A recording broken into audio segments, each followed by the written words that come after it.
concerning what is your excusitis. What is your excusitis, Jae Kim? Let's welcome Jae Kim.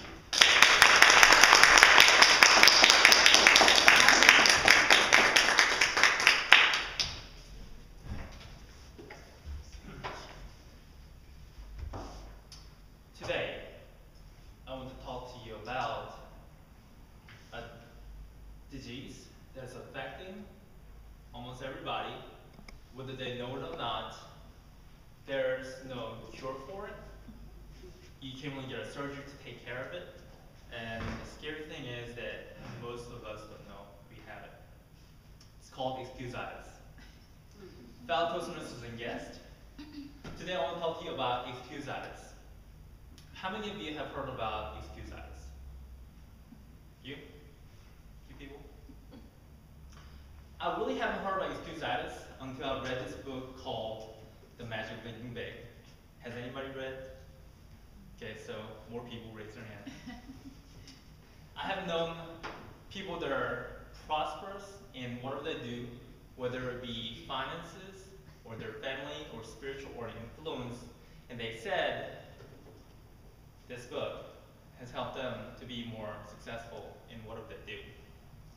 And if you look at the top, it said more than 4 million copies sold, so that's a good indicator to let me know that this book has some of a value to learn from. And the reason I like to read self-help book is that I can learn from other people's experience where I haven't got to that point yet, and I can find myself and help me to move forward to where I want to go. When I bought this book, my life coach has told me to read chapter 2, 12, and 13. And he said after that you can go back and reread the rest of the book. So I started reading this book, and I'm going to cover 2 points today. One's what is excusitis, and second is 2 common types of excusitis. So let's begin.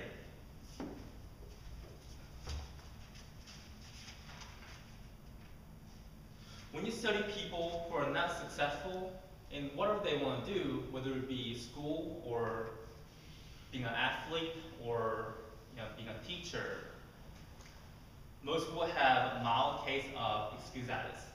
And it's a mind-bending thought disease. And it can be cured in a few different ways.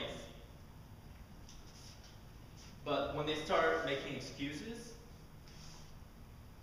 I quote from this book, it said, they will start to say, I'm not doing as well as I should. What can I use as an alibi to save my face so I don't feel embarrassed? Let's see, poor health, lack of education, too old, too young, wife, or the way I was brought up. There's many things. And once a victim finds a suitable excuse, they stick with it. And each time a victim makes an excuse, it's a repetition on the excuse. And as they keep making an excuse more and more, it's like putting a fertilizer on the weed. And at first, it started as an alibi, a reason for the alibi, but later on becomes a real reason in their mind to why they couldn't do something. There's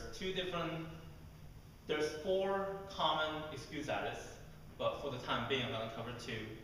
One is, I don't feel good, or health excusitis.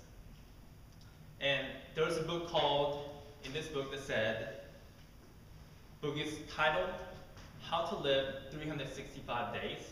And the author, who's a doctor, said most of the hospital beds in America, 3 out of 4 beds are occupied by people who suffer EII.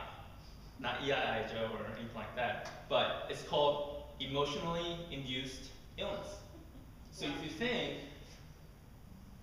3 out of 4 people, if they can just manage their thought process, and then they can walk away from the hospital beds and be well again.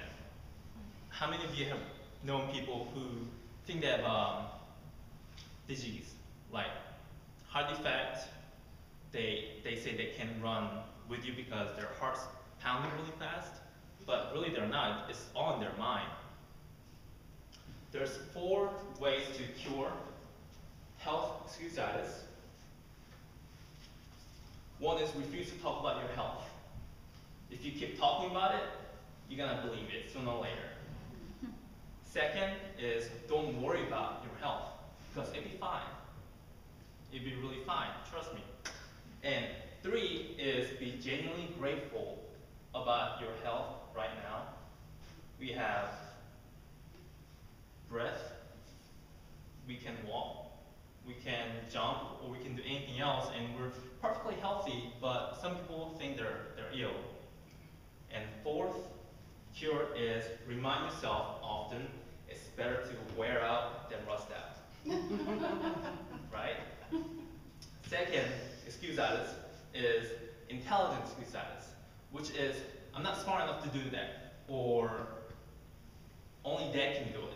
And there's 2 common things that people do when it comes to intelligence excusitis. One is they underestimate their intelligence, and they overestimate other people's intelligence. So I've been guilty of that when I was in school. I didn't think I could do something, and I couldn't speak in front of people when I was in high school. Today I'm doing it because constant repetition of not giving up. And interest and enthusiasm plays a big role in supporting your intelligence. So with those, you can go far away. And there's one person that I could think of who refused to think he couldn't do it. His name is Larry Winters. He's a high school push-out, never made above D average.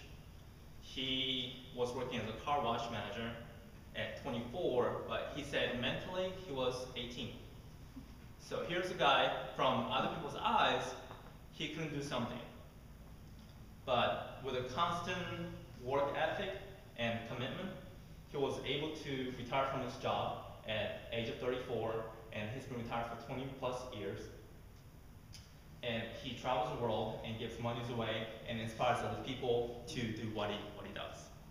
So in conclusion, I've covered what is excusitis and 2 forms of excusitis. My hope is that you read this book and get much out of it and be more successful in whatever you want to do.